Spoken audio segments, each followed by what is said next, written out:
Buenas tardes. Vamos a hablar de las particularidades de la diabetes en el adulto mayor.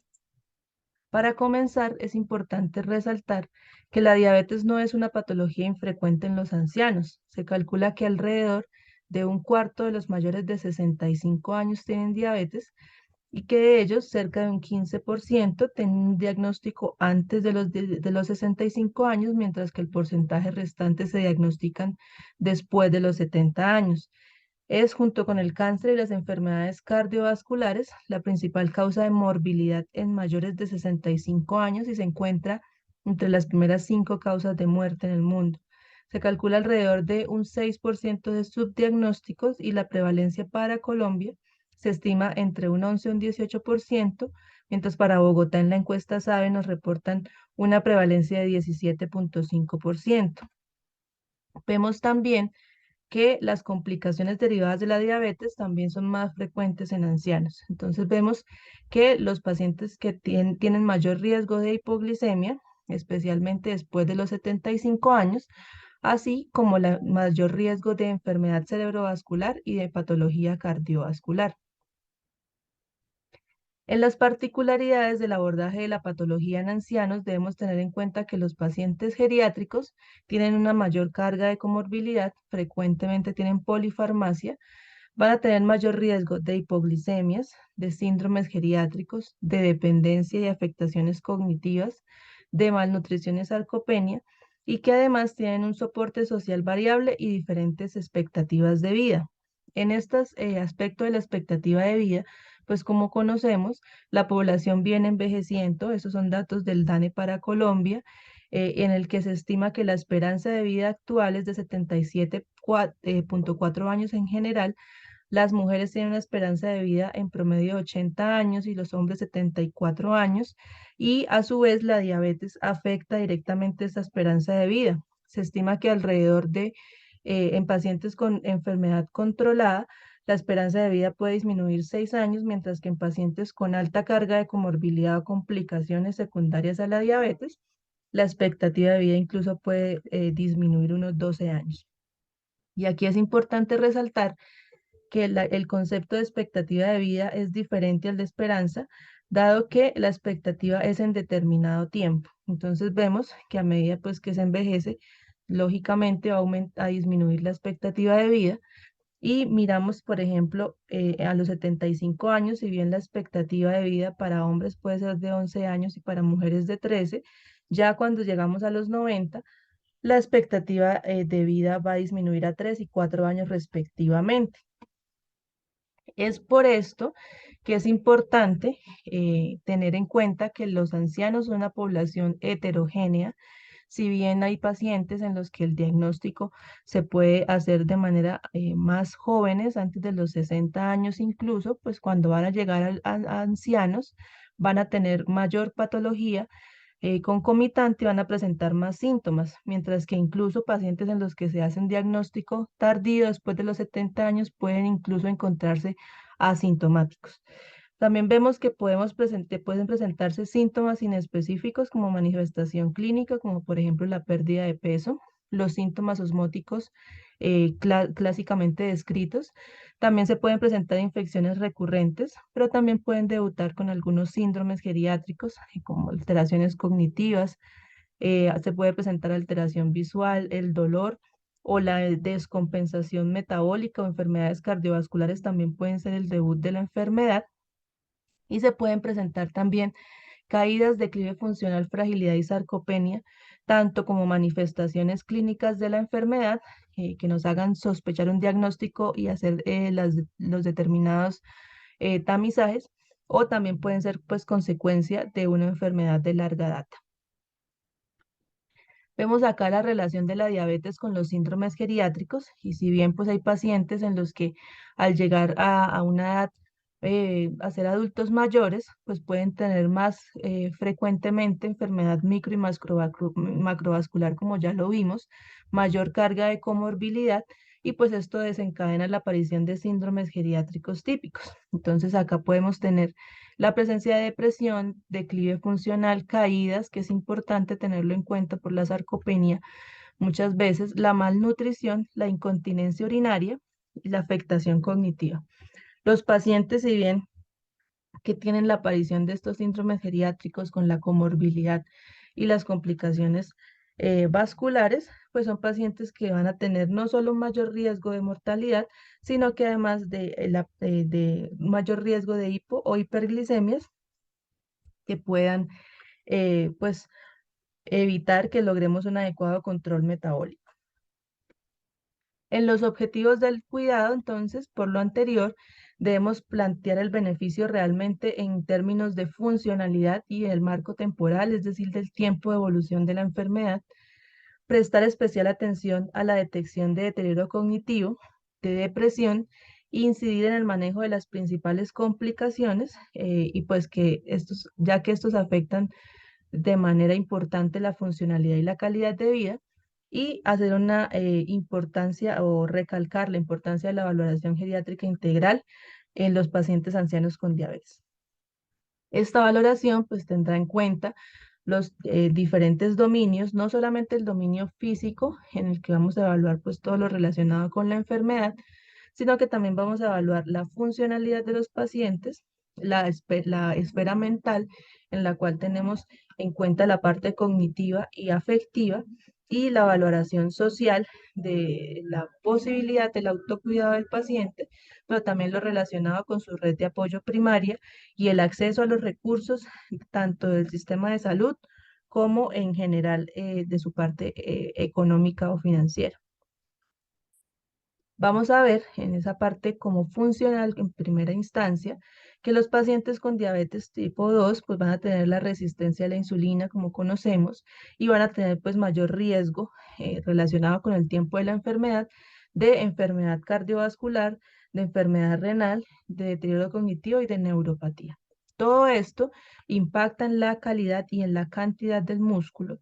y pues esto nos hace que haya mayor riesgo de sarcopenia, pues puesto que todo impacta en una reducción de la actividad física y en una captación de la glucosa por parte del miocito. A su vez, toda esta cascada de fenómenos sumado a los factores inflamatorios de la enfermedad, pues van a hacer que se presente más frecuentemente fragilidad asociada a la diabetes en ancianos y pues que a su vez todo esto finalmente se traduce en una pérdida de la funcionalidad importante. En la esfera mental, vamos a tener en cuenta que la diabetes es un claro factor de riesgo conocido para deterioro cognitivo, para demencia, tanto por demencia vascular como por enfermedad de Alzheimer. Y si vemos en pacientes, al comparar pacientes diabéticos con no diabéticos, el deterioro cognitivo puede presentarse más frecuente en los pacientes diabéticos, tanto hombres como mujeres. Se calcula pues en diferentes estudios que este riesgo puede ser entre 1.5 a 2.5 veces más frecuente en los pacientes diabéticos. Y en ese dominio mental también es importante tener en cuenta la parte afectiva. Y vemos que hasta en un 13% de los pacientes con diabetes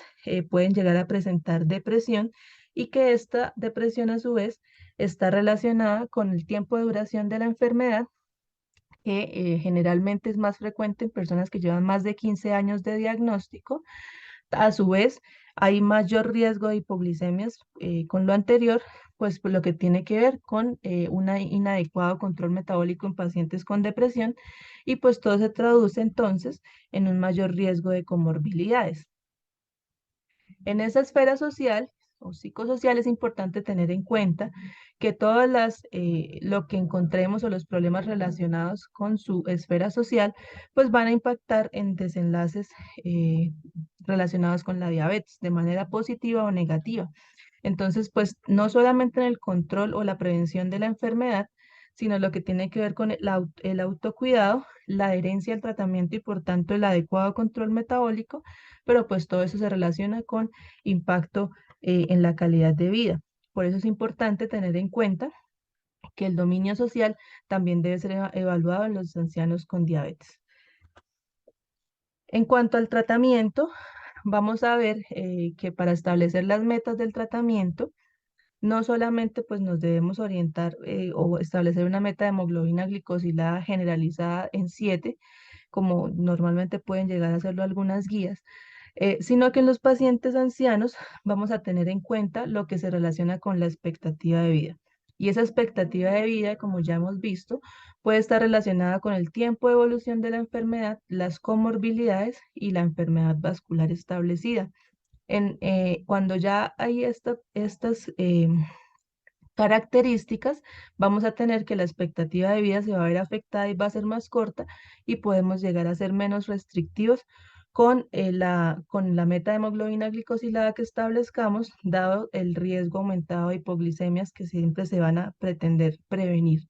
Además, hay una parte modificable que hay que tener en cuenta, que es lo que relacionado con ese dominio social, en el que pues hay que tener en cuenta las voluntades del paciente y lo que se relaciona con la red de apoyo y los accesos al sistema, que en el dado caso que sea esto limitado, pues también podemos buscar ser menos restrictivos. Entonces, por lo anterior, es importante que al establecer las metas del tratamiento, finalmente debemos individualizar las terapias. Para estas metas de tratamiento, hay diferentes guías que nos han planteado cuál es la meta de hemoglobina glicosilada para cada grupo de pacientes. Las guías de la Asociación Americana de Diabetes nos dividen los pacientes en tres grupos: un paciente robusto o sano, pacientes con una complejidad intermedia o una complejidad muy alta o un pobre estado de salud. Mientras las guías de la Asociación Canadiense o de la Federación Internacional, pues ya nos hablan más de unas metas guiadas por funcionalidad, fragilidad y deterioro cognitivo, en el que pacientes robustos e independientes tengan una meta de hemoglobina glicosilada por debajo de 7, con algún grado de dependencia por debajo de 8, y pacientes con fragilidad importante o demencias por debajo de 8,5. Vamos a revisar la actualización de esta guía de la Asociación Americana de Diabetes, en la cual se nos divide el paciente en esos tres grupos. El primer grupo es un paciente sano que tiene la enfermedad, pero que su funcionalidad y su parte cognitiva están intactos. Estos pacientes, pues al tener mayor expectativa de vida, vamos a manejar una meta de 7,5 de hemoglobina glicosilada con glicemias prandiales entre 80 y 130. En los pacientes de complejidad intermedia, que ya tengan alguna comorbilidad asociada a la diabetes, alguna alteración en funcionalidad, especialmente en actividades instrumentales, o con un deterioro cognitivo leve a moderado, en estos pacientes ya pues la expectativa de vida nos va a cambiar y la meta de hemoglobina glicosilada debe ser menor de 8, con glicemias prandiales de 90 a 150. Y ya un tercer grupo, que son pacientes muy complejos, con alta carga de comorbilidad y afectación de la funcionalidad y de la parte cognitiva de manera severa. Son pacientes con expectativas de vidas cortas, en las que no necesariamente debemos dirigir la terapia por hemoglobina glicosilada, sino debemos evitar hipo o hiperglicemias sintomáticas y mantener glicemias prandiales entre 100 a 180. ¿Qué pasa? Que los pacientes ancianos tienen un mayor riesgo de hipoglicemia y esto pues es una de las razones por las cuales debemos adecuar las metas de glicemia y de hemoglobina glicosilada. Y este riesgo de hipoglicemia no solamente está dado por los cambios del envejecimiento o por la edad, sino también por lo que veíamos relacionado con la calidad y cantidad del músculo y a su vez con la presencia de multimorbilidad. Específicamente los ancianos con enfermedad renal crónica tienen mucho mayor riesgo de hipoglicemias en lo que tiene que ver con el tratamiento, que hay muchas terapias. Las insulinas, en el manejo de las insulinas hay algunas consideraciones importantes por el riesgo de hipoglicemia y algunos medicamentos de pronto potencialmente se deben retirar dado que aumentan el riesgo de hipoglicemias. Esto es el caso específico de las sulfonilurias. También es importante tener en cuenta que en los hábitos pues puede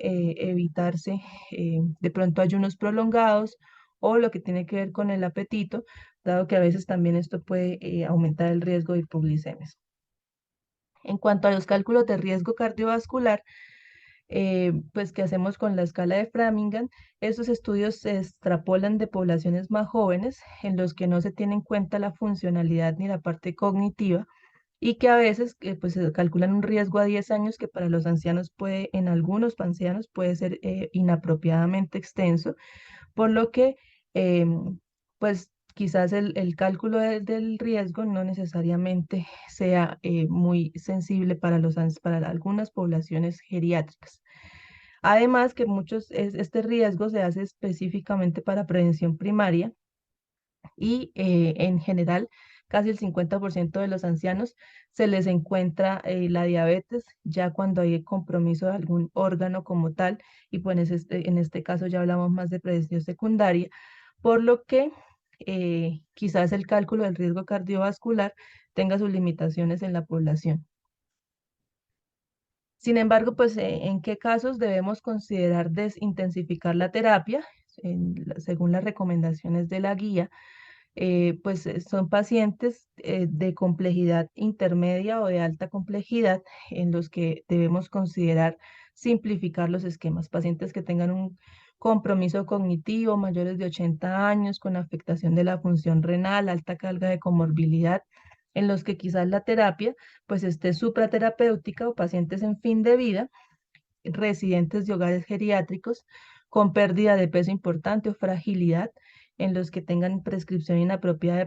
de medicamentos para pacientes ancianos, hipoglicemias frecuentes, que incluso se están descritas más de dos, ya son frecuentes, y que tengan una duración de la enfermedad de más de 20 años. En estos casos, se debe buscar simplificar el esquema, específicamente si tienen tratamiento con insulina. Si tienen un esquema de insulina basal, debemos, pues como son de complejidad intermedia, mantener metas de glicemias entre 90 y 150, ajustar, y si los pacientes tienen más del 50% por encima, con el ajuste por encima de 150, aumentar dos unidades, y si tienen más de dos registros menores de 90 o de 80, disminuir 2 unidades. Si tienen esquema prandial de insulina, vamos a considerar si tiene menos o más de 10 unidades. Si tiene más de 10 unidades, vamos a reducir el 50%, y menos de 10 unidades vamos a retirar la terapia de insulinas prandiales. Si necesitamos el apoyo de un antidiabético oral, vamos a evaluar la posibilidad de iniciar metformina si la tasa de filtración glomerular es mayor de 45 y según la tolerancia, o una segunda opción oral si el paciente tiene una tasa de filtración menor de 45 o no tolera la metformina. Unas consideraciones importantes en pacientes en fin de vida, no solamente lo que nos establece la guía de pacientes con complejidad o con alguna enfermedad o comorbilidad en fase terminal, sino específicamente en este caso, en esta diapositiva, vamos a hablar de pacientes con una expectativa de vida menor de un mes. Entonces, si son pacientes estables, lo que vamos a buscar es evitar hipo o hiperglicemias sintomáticas, mantener, recordemos, que la meta entre 100 a 180. Si el paciente ya tiene una falla orgánica, pues también el objetivo es prevenir hipoglicemias, prevenir deshidratación, y en diabéticos tipo 1, ajustar dosis de insulina pero no retirarla. Y en paciente que está ya falleciendo, pues se debe considerar la posibilidad de suspender medicamentos, especialmente las insulinas, por el dolor o el disconfort que pueden generar las inyecciones. Y más allá del control glicémico, debemos tener en cuenta que los pacientes siempre también deben tener control de sus comorbilidades, especialmente hipertensión, enfermedad cardiovascular. Deben de ser parte de un programa de educación centrados en asesoría nutricional, evitando la malnutrición, especialmente por dietas de pronto muy restrictivas, y pues también ayudarnos en la prevención de hipoglicemias dadas por los hábitos alimenticios. Deben también, en lo posible, ser parte de un programa de actividad física en los que se optimicen ejercicios de resistencia o aeróbicos, pero pues procurando una mejor salud muscular, y deben hacer parte pues de seguimientos periódicos por odontología, oftalmología, y pues hacer evaluación de dolor pues por las complicaciones de la neuropatía. Como mensaje final, quiero dejarles que el clínico siempre debe integrar los aspectos físicos con los funcionales cognitivos y psicosociales de los ancianos con diabetes, para ayudarnos a establecer objetivos terapéuticos adecuados para cada grupo de paciente y garantizar así lograr esos objetivos. Muchas gracias.